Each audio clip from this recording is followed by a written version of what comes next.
नमस्कार मित्रों, मैं आचार्य विक्रम जैन जिनवानी ज्योतिष संस्थान में एक बार आपका फिर से स्वागत करता हूं। तो आज हम जो बात कर रहे हैं, आज हम बात कर रहे हैं बिना कुंडली देखे अगर कोई भी जातक अगर ये देखना चाहे कि वे सूर्य अशुभ है या शुभ है मेरी कुंडली में, या जो सूर्य अशुभ हो अगर उसकी कुंडली में, तो उसके क्या क्या उसके सिम्टम्स या निशानियां या क्या क्या फल होते हैं और उसको कैसे हम सही कर सकते हैं, तो इसके बारे में आज हम चर्चा करते हैं। तो आइए बात करते हैं।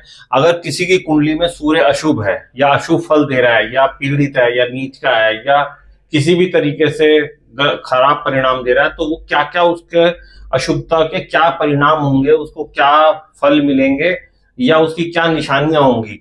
जैसे कि शरीर अकड़ा अकड़ा सा रहेगा, हड्डियों में प्रॉब्लम आ सकती है उसके, तो मतलब क्योंकि सूर्य जो है वो हड्डियों का कारक है, तो सूर्य मतलब उसमें शरीर अकड़ा अकड़ा रहेगा और हड्डियों में प्रॉब्लम आ सकती है, आंखों से रिलेटेड उसको प्रॉब्लम रह सकती है, और मुंह में बार बार थूक आना या जहां मर्जी जब मर्जी थूक देना, इधर उधर सड़क पे कहीं भी कभी भी थूकते रहना हर समय, तो वो भी एक सूर्य के खराब सूर्य की निशानी है। और सिर दर्द या माइग्रेन, रेगुलर माइग्रेन की समस्या से जूझता रहना, पिता के साथ संबंध खराब हो जाना या पिता के साथ ज्यादा बहसबाजी होनी या इस तरीके का व्यवहार होना पिता के साथ, और सरकारी कामों में रुकावट आनी या सरकारी कामों से रिलेटेड प्रॉब्लम आनी, या किसी तरीके की सरकार द्वारा कोई पेनल्टी या कोई फाइन वो भरते रहना, या हर समय गुस्सा आना, चिड़चिड़ापन होना, या गुस्सा जो है वो आम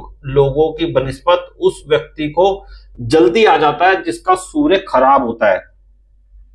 पशुधन की हानि, पशुधन मतलब कि पशु का जो पशु होते हैं हमारे, तो आजकल तो पशु नहीं रहे, तो पशु के बदले वाहन भी हम देख सकते हैं। वाहन की अगर जैसे हानि हो रही है, वाहन के बार बार एक्सीडेंट हो रहा है या चोरी हो गई या कुछ प्रॉब्लम आ रही है उसमें, बार बार खराब हो रहा है, वो ठीक से चल नहीं पा रहा, तो ये भी सूर्य की ही एक खराब सूर्य की निशानी है।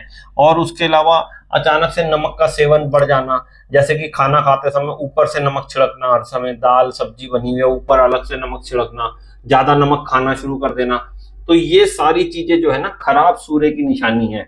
और इस खराब सूर्य की वजह से ही कई जगह कई तरीके से इतनी ज्यादा प्रॉब्लम आती है कि हम उसको ठीक नहीं कर पाते हैं, हमें समझ नहीं आता कि ये दिक्कत आ क्यों रही है। तो इसके कुछ उपाय हैं। वैसे तो कुंडली के हिसाब से हम अलग तरीके से कुंडली के हिसाब से जातक के उपाय बनते हैं, लेकिन अगर इस तरीके के सिम्टम्स आ रहे हैं तो हम नॉर्मल वे में भी सूर्य के उपाय हम कर सकते हैं, जो कि किसी को भी हानि नहीं पहुंचाते, और वो उपायों से हमारी ये चीजें काफी तरीके से सही हो सकती हैं।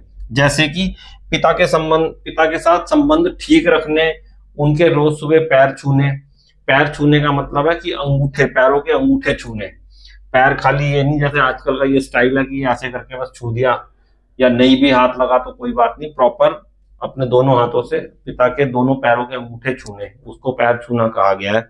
और सरकारी अगर नौकरी में है जाता तो रिश्वत ना ले, और जो रिश्वत लेता है या जो काला बाजार करता है उन लोगों के साथ ना उठे बैठे। अगर व्यापार कर रहा है तो ऐसे व्यापारियों के साथ अपनी ट्रांजैक्शंस ना रखें जो कि काला व्यापार कर रहे हैं, मतलब काला बाजारी कर रहे हैं या टैक्स की चोरी कर रहे हैं किसी भी तरीके से, तो वो भी टैक्स की चोरी का मतलब हो गया अल्टीमेटली सरकार को नुकसान। और सरकार क्या है? सरकार सूर्य है। तो अगर हमने सरकार के साथ चोरी करी तो सूर्य तो खराब हमारा होना ही है, और सूर्य खराब होगा तो ये सारे सिम्टम्स आएंगे, पेनल्टी आएगी, फाइन आएंगे, नोटिस आएंगे ही आएंगे। तो ये चीजों का ध्यान रखना। रविवार को हो सके तो संडे को फास्ट रखना या व्रत रखना, और नमक का सेवन ना करना। रविवार को नमक त्यागा जा सके तो त्यागने की कोशिश करें, उससे सूर्य में काफी बल मिलता है। और रविवार को ही गेहूं, गुड़ और तांबे का दान करना।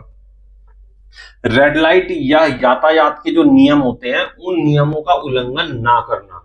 मतलब फिर वही बात आ गई, रेड लाइट का मतलब हो गया जो ये सरकार द्वारा बनाए गए नियम है। अब उन नियमों का अगर हम उल्लंघन करते हैं तो जाहिर सी बात है कि वो सरकार की अवहेलना है। सरकार की अवहेलना मतलब राजा की अवहेलना। सूर्य जो है वो सारे प्लैनेट्स में, 9 प्लैनेट्स में राजा है, तो राजा की अवहेलना करने का मतलब सूर्य खराब करना।